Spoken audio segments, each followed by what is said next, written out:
সবাইকে আমন্ত্রণ সব খবরে আপনাদের সঙ্গে আছি আমি ফয়সাল দিদুমে। দলীয় কিংবা রাজনৈতিক প্রভাব নয়, বরং আইনের শাসনই হবে রাষ্ট্র পরিচালনার শেষ কথা।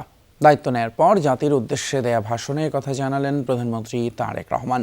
বললেন, বিএনপি সরকার সকল ক্ষেত্রেই অনাচার অনিয়মের সকল সিন্ডিকেট ভেঙে দিতে বদ্ধপরিকর। এছাড়া ব্যবসায়ীদের সতর্ক করে দিয়ে প্রধানমন্ত্রীর আহ্বান, রমজান মাসকে মুনাফা লাভের মাস হিসেবে পরিগণিত না করার। বিএনপিকে যারা ভোট দিয়েছে কিংবা দেয়নি, সেই সীমারেখা ভুলে তারেক রহমান বললেন, এই সরকারের প্রতি সবার অধিকার সমান। বিসমিল্লাহির রহমানির রহিম। প্রিয় দেশবাসী, দায়িত্ব নেওয়ার পর প্রথম জাতির উদ্দেশ্যে ভাষণ প্রধানমন্ত্রী তারেক রহমানের। বক্তব্যের শুরুতে জানিয়ে দিলেন, তার সরকার হবে জনগণের কাছে জবাবদিহিমূলক, যেখানে ধর্ম বর্ণ নির্বিশেষে পাহাড়ে সমতলে বসবাসকারী সবার জন্য এ দেশ হবে নিরাপদ ভূমি। দলীয় কিংবা রাজনৈতিক প্রভাব, প্রতিপত্তি অথবা জোর জবরদস্তি নয়, আইনের শাসনই হবে রাষ্ট্র পরিচালনার শেষ কথা। সরকারের পরিকল্পনা তুলে ধরে বক্তব্যে প্রধানমন্ত্রী বেশি গুরুত্ব দেন বাজার সিন্ডিকেট ও অনিয়মের বিরুদ্ধে তার অবস্থানের বিষয়ে। বলেন, রমজানকে মুনাফা ভোগের মাস হিসাবে গণ্য করার কোনো সুযোগ নেই। আমি দেশবাসীকে পবিত্র মাহে রমাদানের শুভেচ্ছা জানাই। রমাদান আত্মশুদ্ধির মাস। আপনাদের প্রতি আমার বিনীত আহ্বান, রমাদানের পবিত্রতা রক্ষার্থে এই মাসটিকে আপনারা ব্যবসা মুনাফা লাভের মাস হিসাবে পরিগণিত করবেন না। দ্রব্যমূল্য যাতে সাধারণ মানুষের নাগালের বাইরে না যায়, এ ব্যাপারে ব্যবসায়ীরা দয়া করে সতর্ক থাকবেন। বিএনপি সরকার সকল ক্ষেত্রে অনাচার অনিয়মের সকল সিন্ডিকেট ভেঙে দিতে বদ্ধপরিকর ইনশাআল্লাহ। বলেন, মহানবীর ন্যায়পরায়ণতার আদর্শে অনুপ্রাণিত হয়ে সরকারের মন্ত্রী সংসদ সদস্যরা রাষ্ট্রীয় কোনো সুবিধা না নেয়ার সিদ্ধান্ত নিয়েছে। পাশাপাশি তার সরকার পরিচালনার মূলনীতি হবে আইনের শাসন। বিএনপির সংসদীয় দলের প্রথম সভাতেই আমরা সিদ্ধান্ত নিয়েছি, বিএনপি থেকে নির্বাচিত কোনো সংসদ সদস্য সরকারি সুবিধা নিয়ে ট্যাক্স ফ্রি গাড়ি আমদানি করবেন না এবং প্লট সুবিধাও নেবেন না। আমি আপনাদের সামনে বলেছিলাম, রাষ্ট্র পরিচালনার সুযোগ পেলে বিএনপি সরকার মহানবীর ন্যায়পরায়ণতার আদর্শ অনুসরণ করবে। রাজধানী ঢাকা সহ বিভাগীয় শহরগুলোর যানজট নিরসনে রেলকেন্দ্রিক যোগাযোগ ব্যবস্থার উন্নয়ন পরিকল্পনার কথাও তুলে ধরেন প্রধানমন্ত্রী। পাশাপাশি তরুণদের দক্ষ মানব সম্পদে পরিণত করতে তথ্য প্রযুক্তি ও কর্মসংস্থানে সহায়তার প্রতিশ্রুতি দেন। রাজধানীতে জনসংখ্যার চাপ কমাতে বিকল্প ব্যবস্থা গ্রহণ করা জরুরি হয়ে পড়েছে। সারা দেশে রেল যোগাযোগ ব্যবস্থা ঢেলে সাজানোর উদ্যোগ নেওয়া হচ্ছে। এই পরিকল্পনার অংশ হিসাবে প্রথমেই রেল, নৌ, সড়ক এবং সেতু মন্ত্রণালয়ের কার্যক্রম পুনর্বিন্যাস ও সমন্বয় করা হচ্ছে। দল যার যার, রাষ্ট্র সবার, এই নীতিতে দেশ পরিচালনার অঙ্গীকার ব্যক্ত করেন প্রধানমন্ত্রী তারেক রহমান। দল মত ধর্ম দর্শন যার যার, রাষ্ট্র সবার। রেদওয়ান আহমেদ, যমুনা নিউজ, ঢাকা। জাতীয় স্মৃতিসৌধে ৭১-এর শহীদদের প্রতি গভীর শ্রদ্ধা জানিয়ে প্রথম কর্মদিবস শুরু করলেন প্রধানমন্ত্রী তারেক রহমান। প্রথমে সরকার প্রধানের পক্ষ থেকে, পরে মন্ত্রিপরিষদ সদস্যদের নিয়ে অর্পণ করেন পুষ্পস্তবক। এরপর বিএনপির প্রতিষ্ঠাতা ও সাবেক রাষ্ট্রপতি জিয়াউর রহমান এবং সাবেক প্রধানমন্ত্রী খালেদা জিয়ার সমাধিসৌধে শ্রদ্ধা নিবেদন করেন নতুন সরকারের সদস্যরা। রুহের মাগফিরাত কামনায় শামিল হন দোয়া ও মোনাজাতে। শপথ নেয়ার পরদিনই সাভার জাতীয় স্মৃতিসৌধে হাজির নবাগত প্রধানমন্ত্রী তারেক রহমান, সাথে পুরো মন্ত্রিসভা। ৭১-এর শহীদদের প্রতি শ্রদ্ধা জানান তিনি। কিছুক্ষণ নীরবে দাঁড়িয়ে স্মরণ করেন বীর শহীদদের।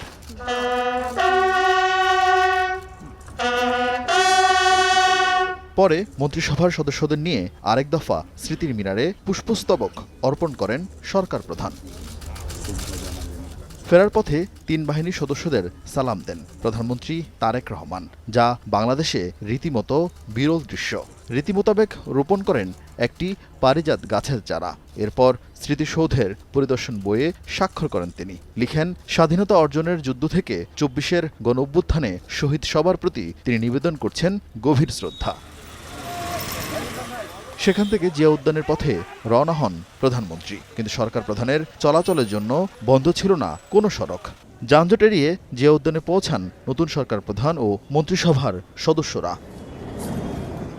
সাবেক রাষ্ট্রপতি ও বিএনপির প্রতিষ্ঠাতা জিয়াউর রহমান ও সাবেক প্রধানমন্ত্রী খালেদা জিয়ার সমাধিতে পুষ্পস্তবক অর্পণ করেন দেশের 11তম প্রধানমন্ত্রী।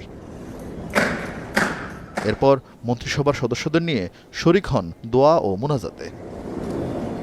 পরে মন্ত্রিসভার সদস্যরা জানান, দুর্নীতিমুক্ত ও সুশাসন দেয়াই হবে তাদের সরকারের প্রধান কাজ। এই রাষ্ট্রটাকে একটা প্রাতিষ্ঠানিক ভিত্তির উপর দাঁড় করানো, এটি হবে আমাদের আগামী দিনের কাজ। শহীদের এবং দেশের মানুষের আকাঙ্ক্ষার বাংলাদেশ তৈরি করা, সেটাই এখানকার দায়। সৌহার্দ্যপূর্ণ এবং সম্প্রীতির বাংলাদেশ আমরা গড়তে চাই এবং সে পথে আমরা এগোচ্ছি। জিয়া উদ্যান থেকে প্রথম ক্যাবিনেট সভায় যোগ দিতে সচিবালয়ে যান প্রধানমন্ত্রী তারেক রহমান। আরিফিন শাকিল, যমুনা নিউজ, ঢাকা। রোজায় জনভোগান্তি কমাতে দ্রব্যমূল্য নিয়ন্ত্রণ, সেহরি এবং ইফতারে বিদ্যুৎ সরবরাহ স্বাভাবিক রাখার নির্দেশ দিয়েছেন প্রধানমন্ত্রী তারেক রহমান। প্রথম দিন সচিবালয়ে মন্ত্রিসভার বৈঠকে অগ্রাধিকার ভিত্তিতে কর্মপরিকল্পনা সাজাতে নির্দেশ দেন তিনি। বৈঠক শেষে স্বরাষ্ট্রমন্ত্রী সালাউদ্দিন আহমদ জানিয়েছেন, নির্বাচনী ইস্তেহারে দেয়া 180 দিনের একটি কর্মপরিকল্পনা বাস্তবায়নের নির্দেশ দিয়েছেন প্রধানমন্ত্রী। এ ব্যাপারে আমলাদের সহযোগিতা চেয়েছেন তিনি। প্রধানমন্ত্রীর দায়িত্ব পেয়েই প্রথম দিন বেলা 12টার দিকে সচিবালয়ে আসেন তারেক রহমান। তাকে স্বাগত জানান মন্ত্রিপরিষদ বিভাগের ঊর্ধ্বতন কর্মকর্তারা। নতুন 1 নম্বর ভবনের 3 তলায় প্রধানমন্ত্রীর জন্য নির্ধারিত কার্যালয়ে তিনি প্রথম দিনের মতো অফিস করেন। পরে সভাপতিত্ব করেন মন্ত্রিসভার প্রথম বৈঠক। শুরুতেই নবগঠিত মন্ত্রিসভার সদস্যদের সঙ্গে কুশল বিনিময় করেন প্রধানমন্ত্রী। বার্তা দেন আগামীর বাংলাদেশ বিনির্মাণে পরিকল্পনা বাস্তবায়নের। তারেক রহমান বলেন, জনগণ ম্যান্ডেট দিয়ে বিএনপিকে ক্ষমতায় এনেছে, তাই প্রত্যেকটি মন্ত্রণালয়কে জনগণের স্বার্থে কাজ করতে নির্দেশনা দেন তিনি। পরে ক্যাবিনেট সভার পর বিস্তারিত জানান প্রতিমন্ত্রীরা। প্রত্যেকটি মন্ত্রণালয় যাতে জনগণের আশা প্রত্যাশা পূরণ করতে পারে, আগামী রমজান মাস সামনে, সবকিছু মিলিয়ে প্রত্যেকটি মন্ত্রণালয় যেন পুঙ্খানুপুঙ্খভাবে জনগণের পাশে থেকে কাজ করতে পারে, সেটাই ওনার নির্দেশনা ছিল। প্রধানমন্ত্রী আমাদেরকে মনে করিয়ে দিয়েছেন যে জনগণ আমাদের কাছ থেকে যে সুশাসন এবং জবাবদিহিতা চায়, সেক্ষেত্রে আমরা স্ব মন্ত্রণালয়ের যারা দায়িত্বে আছি তারা যেন যে কোনো ধরনের প্রভাব এবং স্বজনপ্রীতি ঊর্ধ্বে থেকে কাজ করি এবং বিশেষ করে দুর্নীতির প্রশ্নে যেন আমাদের একটা শক্ত অবস্থান থাকে। শিগগিরই 180 দিনের কর্মসূচি ঘোষণা করতে অগ্রাধিকার ভিত্তিতে কাজ প্রস্তুত করতে নির্দেশ দেন তারেক রহমান। সেই সাথে রোজায় জনভোগান্তি কমাতে দ্রব্যমূল্য নিয়ন্ত্রণ, আইন শৃঙ্খলা পরিস্থিতি নিয়ন্ত্রণ ও বিদ্যুৎ সরবরাহ স্বাভাবিক রাখতে নির্দেশ দেন তিনি। সরকারের অগ্রাধিকার বিবেচনায় আমরা প্রাথমিকভাবে দ্রব্যমূল্য নিয়ন্ত্রণে রাখা, আইন শৃঙ্খলা পরিস্থিতি আরও উন্নত করা এবং সরবরাহ চেইন আর কি, সাপ্লাই চেইন ঠিক রাখা, আর বিদ্যুৎ এবং জ্বালানি সেক্টরে যাতে কোনো সমস্যা না হয়, গ্যাস এবং বিদ্যুতে, সেটার প্রতি লক্ষ্য রাখে। যে জরুরি যে সমস্যাগুলিতে আমরা অ্যাড্রেস করতে চাই, সেটা একটা সম্মানজনক জায়গাতে আনতে কমপক্ষে 180 দিন হলে সুবিধা হয়। সেই অনুযায়ী 180 দিনের একটা পরিকল্পনা আমাদের খসড়া আকারে তৈরি করা আছে, খুব শীঘ্রই আপনাদের মাধ্যমে দেশবাসী জানতে পারবে। এরপর বিকেলে প্রধানমন্ত্রী তারেক রহমান আলাদা বৈঠক করেন সচিবদের সঙ্গে। তাদের নতুন উদ্যমে কাজ করার নির্দেশ দেন তিনি। সভায় উপস্থিত সচিবরা জানান, জনগণকে দেয়া নির্বাচনী ইশতেহার বাস্তবায়নে কর্মকর্তাদের সহযোগিতা চেয়েছেন প্রধানমন্ত্রী। ম্যান্ডেট দিয়েছে জাতীয়তাবাদী দলের ইশতেহার দেখে, তো নিশ্চয়ই তারা ইশতেহারকে পছন্দ করেন। তো সেই ইশতেহার যেন জনগণের প্রত্যাশা পূরণ হয়, সেজন্য সকল সচিবরা যেন পেশাদারিত্বের এবং মেধাকে কাজে লাগে জনস্বার্থে দেশের জন্য ভালো কাজ করে। আমরা আপনাদের সহযোগিতা চাই। সন্ধ্যায় প্রথম দিনের অফিস শেষ করে সচিবালয় ত্যাগ করেন প্রধানমন্ত্রী তারেক রহমান। ফয়সাল মাহমুদ, যমুনা নিউজ, ঢাকা।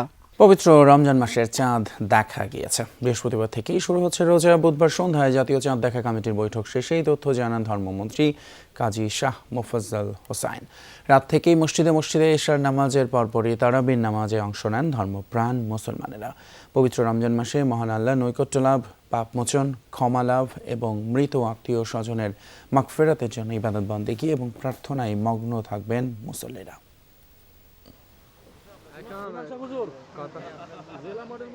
আকাশে এক ফালি চাঁদ, আর এই চাঁদের দেখায় বদলে গেল আগামী একটি মাসের জীবনযাত্রা।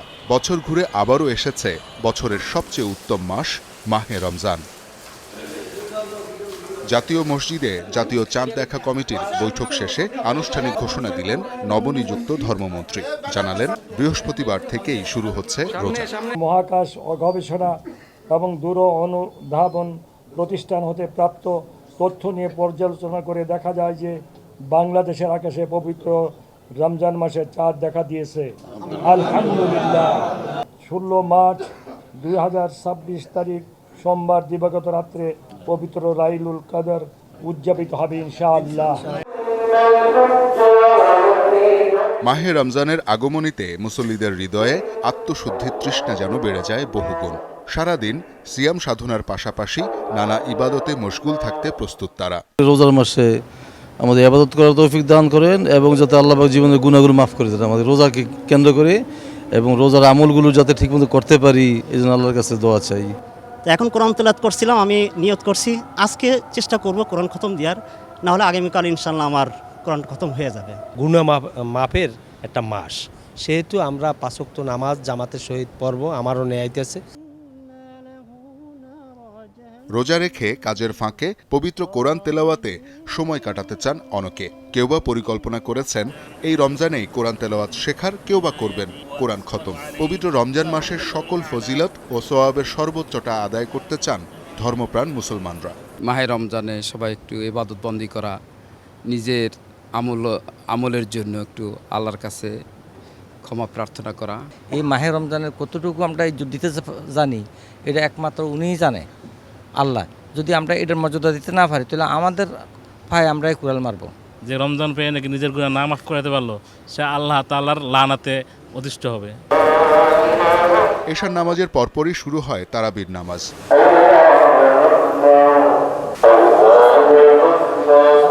বাইতুল মোকাররমে খতম তারাবিতে অংশ নেন শত শত মুসল্লি।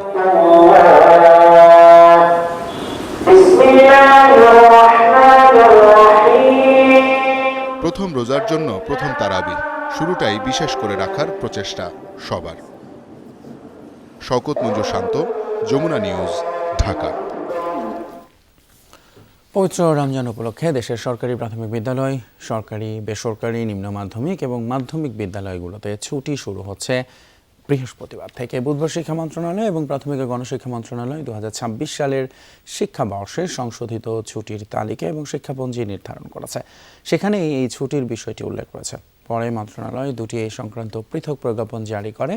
প্রজ্ঞাপন অনুযায়ী পবিত্র রমজান, শ্রী শ্রী হরিচাঁদ ঠাকুরের আবির্ভাব, শবে কদর, জুমাতুল বিদা, ঈদ উল ফিতর, স্বাধীনতা এবং জাতীয় দিবস উপলক্ষে 19 ফেব্রুয়ারি থেকে আগামী 26 মার্চ পর্যন্ত ছুটি থাকবে। পূর্ব ঘোষিত ছুটির তালিকা অনুযায়ী 17 রোজা পর্যন্ত ক্লাস হওয়ার পর এই ছুটি হওয়ার কথা ছিল। বর্তমান বিএনপি সরকার দায়িত্ব নেওয়ার পরদিন শিক্ষার্থীদের সুবিধার কথা বিবেচনায় নিয়ে রমজানের প্রথম দিন থেকে স্কুল কলেজ বন্ধ ঘোষণা করল। জুলাই সনদ বাস্তবায়নে ছাড় নয়, জানালেন বিরোধী দলীয় নেতা ডাক্তার শফিকুর রহমান। একই সাথে সংবিধান সংস্কার পরিষদের শপথ না নেয়ায় করলেন বিএনপির সমালোচনা। সকালে মিরপুর এলাকায় পরিষ্কার পরিচ্ছন্নতা কর্মসূচি চালান জামায়াত ইসলামীর আমির। জানান সরকারি তহবিল বহাল থাকলে মডেল হবে মিরপুর কাফরুল এলাকা।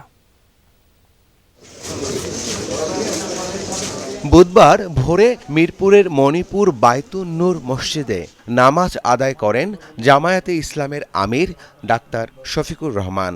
এরপরই পরিষ্কার পরিচ্ছন্নতা কর্মসূচির উদ্বোধন করেন বিরোধী দলীয় এই নেতা। মণিপুর উচ্চ বিদ্যালয়ের বালিকা শাখা থেকে শুরু করে 60 ফিট সড়কেও নেতাকর্মীদের সাথে নিয়ে ময়লা আবর্জনা পরিষ্কার করেন ডাক্তার শফিকুর। পরে সাংবাদিকদের জামায়াতে আমির বলেন, প্রতিদিন বাদ ফজর কমপক্ষে 1 ঘন্টা ময়লা পরিষ্কার করা হবে। মিরপুর কাফরুলকে মডেল এলাকা হিসেবে গড়ে তোলা হবে। এই কাজে সরকারের ফান্ডিং চালু রাখার আহ্বান জানান তিনি। আজকে এটা লোক দেখানো নয়, এটা দিয়ে শুরু। প্রতিদিন ফজরের পরে আমাদের প্রত্যেক ইউনিট মিনিমাম আধা ঘন্টা সময় এই পরিচ্ছন্নতার কাজ করবে। 1 ঘন্টা পারলে আরও ভালো। আমি ঢাকায় থাকলে প্রতিদিন এখানে আসবো, প্রতিদিন রাস্তা ঝাড়ু দেবো ইনশাআল্লাহ। আর ঢাকার বাইরে থাকলে যেখানে যাব ওখানে আমার সহকর্মীদের নিয়ে আমি কাজ করব। এ সময় তিনি বলেন, সংবিধান সংস্কার পরিষদের শপথ না নেয়ার মাধ্যমে জুলাই গণ অভ্যুত্থানকে অপমান করা হয়েছে। তবে সরকার যদি জুলাই সনদ বাস্তবায়নের উদ্যোগ না নেয়, বিরোধী দল ছাড় দেবে না। এই জুলাইয়ের কারণেই তো নির্বাচন হলো। এই নির্বাচন হওয়ার কারণে তারেক রহমান সাহেব হয়েছেন প্রধানমন্ত্রী, আমি হয়েছি বিরোধী দলীয় নেতা। এই জুলাই না আসলে কি আমরা এটা হতে পারতাম? এই খেদমতের এই সেবার সুযোগ পেতাম? তাহলে জুলাইকে আমাদের অবশ্যই স্বীকৃতি দিতে হবে, সম্মান করতে হবে এবং জুলাইয়ের আকাঙ্ক্ষার ভিত্তিতে যে সমস্ত সংস্কার প্রস্তাব সামনে এসেছে এই সবগুলা বাস্তবায়ন করা হবে এই সংসদের পবিত্র দায়িত্ব। রাব্বি সিদ্দিকী, যমুনা নিউজ, ঢাকা। যৌক্তিক দাবি আদায়ের জন্য মিছিল, সমাবেশ এবং স্মারকলিপি দেয়া যাবে, কিন্তু মব করে কোনো দাবি আদায় করা যাবে না বলে সতর্ক করেছেন নতুন স্বরাষ্ট্রমন্ত্রী সালাউদ্দিন আহমেদ। মন্ত্রণালয়ের দায়িত্বভার গ্রহণ করে তিনি বলেন, সরকার গণতান্ত্রিক ধারা অব্যাহত রাখতে চায়, তাই মব সন্ত্রাস পুরোপুরি বন্ধ করা হবে। প্রধানমন্ত্রীর সাথে মন্ত্রিপরিষদ ও সচিবদের সাথে বৈঠকে অংশগ্রহণ সহ সারাদিন ব্যস্ত সময় পার করেন নতুন স্বরাষ্ট্রমন্ত্রী সালাউদ্দিন আহমেদ। তাই বিকেলে নিজ মন্ত্রণালয়ে দায়িত্ব নিতে যান। এ সময় তাকে গার্ড অব অনার দিয়ে সম্মান জানানো হয়। পরে মন্ত্রণালয়ের কর্মকর্তাদের সাথে বৈঠক করেন, আহ্বান জানান জবাবদিহিতা ও স্বচ্ছতা নিশ্চিতের। ঘোষণা দেন দুর্নীতিমুক্ত মন্ত্রণালয়ের। স্বরাষ্ট্র মন্ত্রণালয় মানেই বাংলাদেশের মানুষ জানে পুলিশ।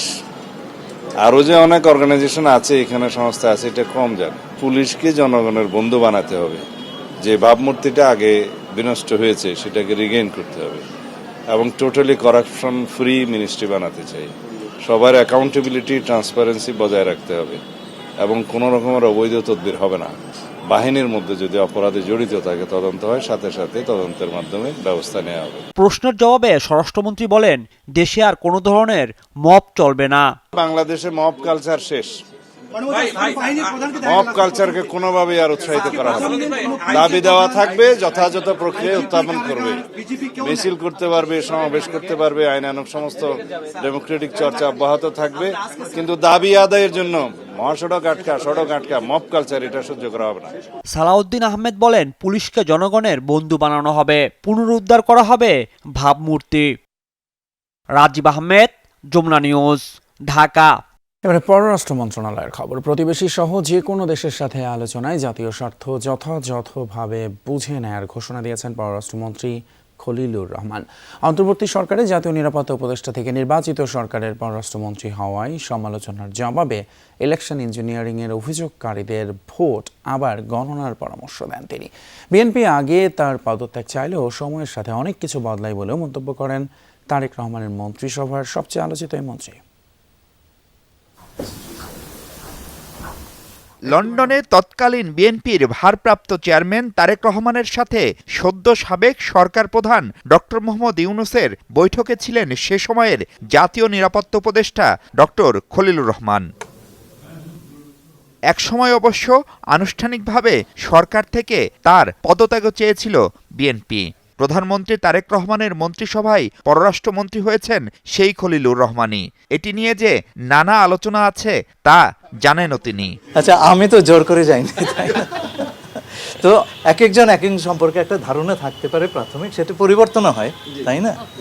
অন্তর্বর্তী সরকার থেকে সরাসরি নির্বাচিত সরকারের গুরুত্বপূর্ণ মন্ত্রী হওয়ায় বিরোধীদের সমালোচনাও সইতে হচ্ছে পররাষ্ট্রমন্ত্রীকে। এমনকি এই ইস্যুতে ভোটের নিরপেক্ষতা নিয়েও প্রশ্ন তুলেছে কোনো কোনো দল। অনেকে ইলেকশন ইঞ্জিনিয়ারিং কথা বলছে, তার মানে গণনা ঠিক হয়নি, তাই তো? এটা বলছে তো গুনে নেন আরেকবার, গুনতে তো মুশকিল নাই। প্রথম কর্মদিবসে প্রধানমন্ত্রীর সাথে স্মৃতিসৌধ ও জিয়ার সমাধিতে শ্রদ্ধা এবং মন্ত্রিসভার বৈঠকে অংশ নিলেও নিজ মন্ত্রণালয়ে যাননি নতুন পররাষ্ট্রমন্ত্রী ও প্রতিমন্ত্রী। দিনভর অপেক্ষার পর সন্ধ্যায় রাষ্ট্রীয় অতিথি ভবন পদ্মায় নেপালের পররাষ্ট্রমন্ত্রীর সাথে বৈঠক শেষে কথা বলেন তিনি। আমরা সকল দেশের সঙ্গে সুসম্পর্ক রাখতে চাই। আমরা আমাদের পররাষ্ট্র কর্মকাণ্ডে আমাদের জাতীয় স্বার্থ পাই পাই করে বুঝে নেব। এই ব্যাপারে this is our red line. এ সময় তার সাথে ছিলেন দেশের প্রথম নারী পররাষ্ট্র প্রতিমন্ত্রী শামা ওবায়েদ। অবশ্যই এটা চ্যালেঞ্জিং, একইভাবে ইন্টারেস্টিং। আমাদের foreign policy for a change after 17 years, এটা আমাদের জনগণের ইচ্ছা আকাঙ্ক্ষার প্রতিফলন ঘটাবে আমাদের ফরেন পলিসি। তারা জানান, প্রধানমন্ত্রীর দ্বিপাক্ষিক সফর কোন দেশে হচ্ছে তা এখনো চূড়ান্ত হয়নি। এখন এই প্রশ্নটা করবেন না। মাহফুজ মিশু, যমুনা নিউজ, ঢাকা। শেরপুরের ঝিনাইগাতিতে অভিযান পরিচালনা করে 1,03,000 পিস ট্যাপেন্টাডল মাদক জব্দ করেছে বিজিবি। বুধবার ভোরে উপজেলার হলদিগ্রাম এলাকায় অভিযান পরিচালনা করে এসব মাদক জব্দ করা হয়। বিজিবি জানায়, আন্তর্জাতিক সীমানা পিলার থেকে প্রায় 400 গজ অভ্যন্তরে অভিনব কৌশলে ভারত থেকে সীমান্ত অতিক্রম করে এই মাদক দেশে প্রবেশ করানোর চেষ্টা করছিল চোরাকারবারিরা। এ সময় গোপন সংবাদের ভিত্তিতে বিজিবির একটি টহল দল অভিযান চালিয়ে এসব মাদক জব্দ করে। তবে বিজিবির উপস্থিতি টের পেয়ে পাহাড়ে পালিয়ে যায় কারবারিরা। বিজিবির দাবি, জব্দকৃত মাদকের বাজার মূল্য 3,12,97,000 টাকা।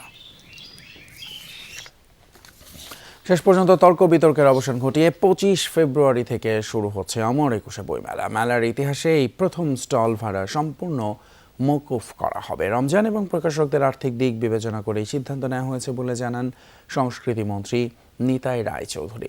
মেলা চলবে 15ই মার্চ পর্যন্ত। বইমেলা শুরুর তারিখ নিয়ে টানাপোড়েন চলে বাংলা একাডেমি কর্তৃপক্ষ এবং প্রকাশকদের একাংশের মধ্যে। আর্থিক ক্ষতির কথা জানিয়ে বইমেলা ঈদের পর করার দাবি জানায় তারা। এ নিয়ে বুধবার সন্ধ্যায় বাংলা একাডেমিতে মেলার তারিখ নির্ধারণ নিয়ে আলোচনা সভা হয়। এতে উপস্থিত হন সংস্কৃতি মন্ত্রী নিতাই রায়চৌধুরী এবং প্রতিমন্ত্রী আলী নেওয়াজ মাহমুদ খৈয়ম। শেষ পর্যন্ত 25 ফেব্রুয়ারি অমর একুশে বইমেলা উদ্বোধনের তারিখ নির্ধারিত হয়। নিতাই রায়চৌধুরী জানান, প্রকাশকদের কথা ভেবে মওকুফ করা হবে স্টল ভাড়া, যা থেকে সরকার প্রায় 2.5 কোটি টাকা রাজস্ব পেত। দর্শক, এই ছিল আমাদের সব খবরে আজকের আয়োজন। এতক্ষণ সাথে থাকার জন্য ধন্যবাদ আপনাদের সবাইকে।